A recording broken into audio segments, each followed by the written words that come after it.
Opera Essence, 100% freshly squeezed opera juice, is an opera a colori podcast giving you everything you need to know to help you enjoy the world's finest operas. In this episode, 5 fun facts about Rigoletto by Giuseppe Verdi.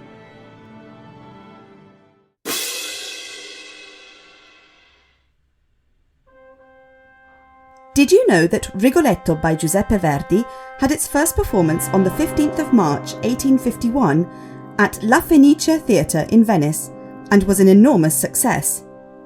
The press said that as the public were exiting the theatre, they were already whistling the opera's melodies, and that from the following day, the gondoliers rode to the tune of La Donna è mobile.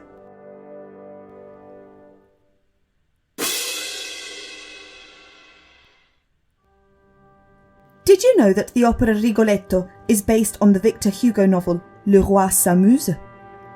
The transposition of this story into an opera was problematic due to the moral opinions of the time.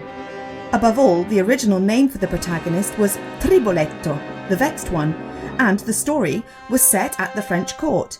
But the censors found it unacceptable that the king could vex a servant. So the name was changed to Rigoletto, a joker, and the location moved from Paris to a small Italian town, Mantova, and the king became a plain duke of the province. But that's not all.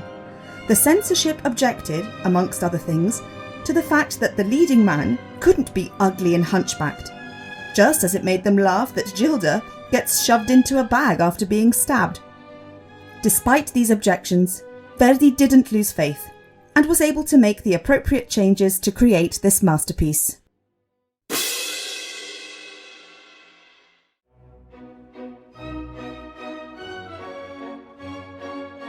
Did you know that according to the press at the time, the cast was strictly forbidden to hum any of the melodies from the opera outside of the theatre, in order to maintain the thrill of the first performance?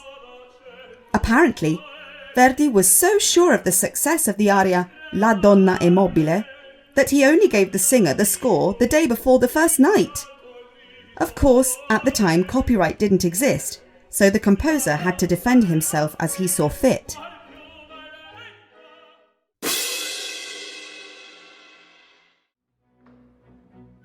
Did you know that during the thunderstorm scene in the third act of Rigoletto, Maestro Verdi uses a technique to enhance the dramatic impact by having the male voice chorus sing on O and U sounds to mimic the sound of the wind that rushes through the trees?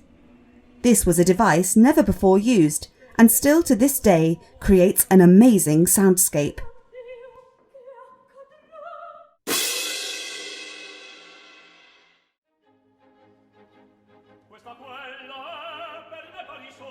Did you know that the 2 arias which the Duke of Mantova sings, Questa o quella, this one or that one, and La Donna è mobile, Women are fickle, both have an extremely chauvinist character?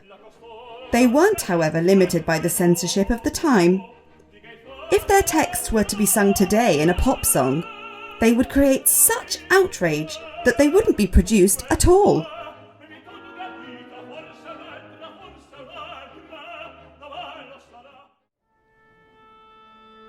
Have you listened to our podcast with the synopsis of this opera? We hope that these 5 fun facts have sparked your interest. If you have other questions to ask us, why not send us a message via Instagram at Opera a Colori.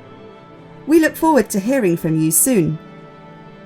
And now, the house lights are dimmed, it's time to enjoy the show. Opera Essence, 100% freshly squeezed opera juice, is an opera a colori production. This episode was written by Selena Bellomi, produced by Ivo Rizzi, and presented by Felicity Murphy. Follow us on our social media pages at Opera a Colori.